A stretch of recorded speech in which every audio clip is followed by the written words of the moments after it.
బాపట్ల జిల్లాలో ద్రోణరాదులలో విషాదం చోటు చేసుకుంది. పెళ్లి ఆగిపోయింది అన్న మనస్తాపంతో తల్లి కూతుర్లు పురుగుల మందు తాగి ఆత్మహత్యకు పాల్పడ్డారు.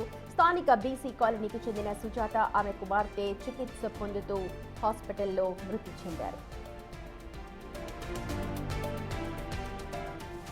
హైదరాబాద్ లో సాఫ్ట్వేర్ ఉద్యోగం చేసే కుమార్తెకు మార్టూరుకు చెందిన శేషుబాబుతో గత ఏడాది డిసెంబర్లో నిశ్చితార్థం జరిగింది.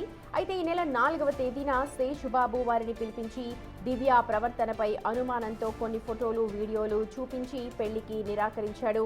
ఈ అవమానాన్ని భరించలేక తల్లి, కూతుర్లిద్దరూ కూడా పురుగుల మందు తాగారు. ఇది గమనించిన తండ్రి వారిని వెంటనే గుంటూరు ఆసుపత్రికి తరలించారు. వారం రోజులుగా మృత్యువుతో పోరాడి ప్రాణాలు విడిచారు. పోలీసులు కేసు నమోదు చేసి దర్యాప్తు చేస్తున్నారు.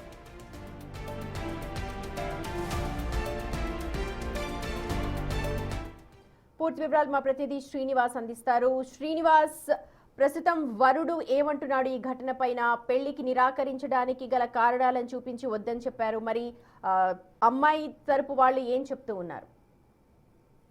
సుమతి, ఈ ఘటన అనేది చాలా విషాదకరమైన ఘటన.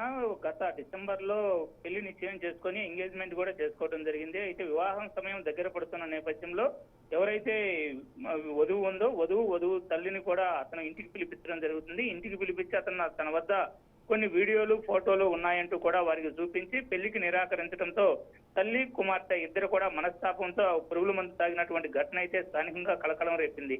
అయితే ఈ ఘటన ఈ నెల 4వ తేదీన జరగగా, అయితే తల్లి మరియు కుమార్తె ఇంట్లోనే అపస్మారక స్థితిలో పడి ఉండటాన్ని గమనించినటువంటి ఆ ఇంటి పెద్ద అయినటువంటి శ్రీనివాసరావు వాళ్ళని గమనించి వెంటనే హుటాహుటిన కూడా గుంటూరు వైద్యశాలకు అయితే తరలించడం జరుగుతుంది. అయితే వారు మృత్యువుతో పోరాడి ఈ రోజు ఒకరి తర్వాత ఒకరు కొద్దిగా గంటల సమయంలోనే వారిద్దరూ కూడా మృత్యువాత పడటంతో గ్రామంలో తీవ్ర విషాద స్థాయిలు అయితే అలుముకున్నాయి.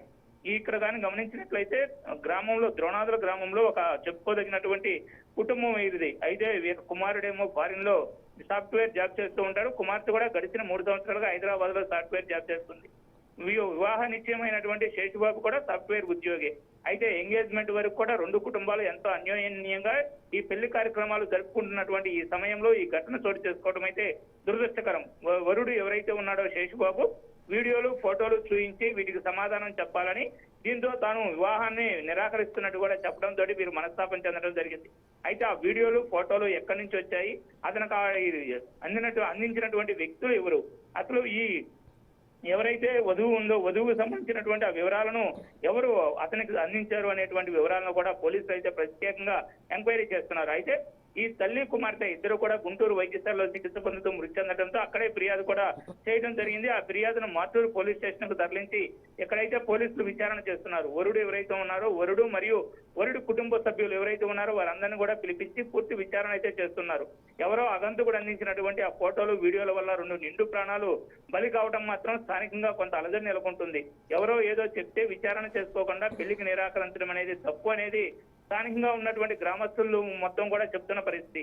ఏదో ఇప్పుడు ఉన్నటువంటి ప్రస్తుత టెక్నాలజీ పరంగా ఫోటోలు ఫేక్ అయి ఉండొచ్చు, లేదా ఇంకోటి అయి ఉండొచ్చు. వాటిని విచారణ చేసుకొని పెద్దల సమక్షంలో నిర్ణయం తీసుకోకుండా వారిని తల్లి, కుమార్తెను ఇంటికి పిలిపించి ఆ విధంగా ప్రవర్తించడం అనేది పూర్తిగా క్షమించరాని నేరమని, దానికి తగిన శిక్ష కూడా పడాలంటూ కూడా గ్రామస్తులు మొత్తం చెప్తుంది. అయితే వరుడు కుటుంబ సభ్యులను అయితే అదుపులోకి తీసుకున్నటువంటి పోలీసులు అసలు ఆ వీడియోలు, ఫోటోలు ఎవరు పంపించారు, అతను ఎవరు అనేటువంటిది కూడా ఎంక్వైరీ చేస్తున్నారు. అసలు ఏం జరిగిందనే పూర్తి పూర్వాపరాలను కూడా పోలీసులు అయితే ఎంక్వైరీ చేస్తున్నటువంటి సందర్భం అయితే ఇక్కడ నెలకొని ఉంది. సుమతి. రైట్ శ్రీనివాస్.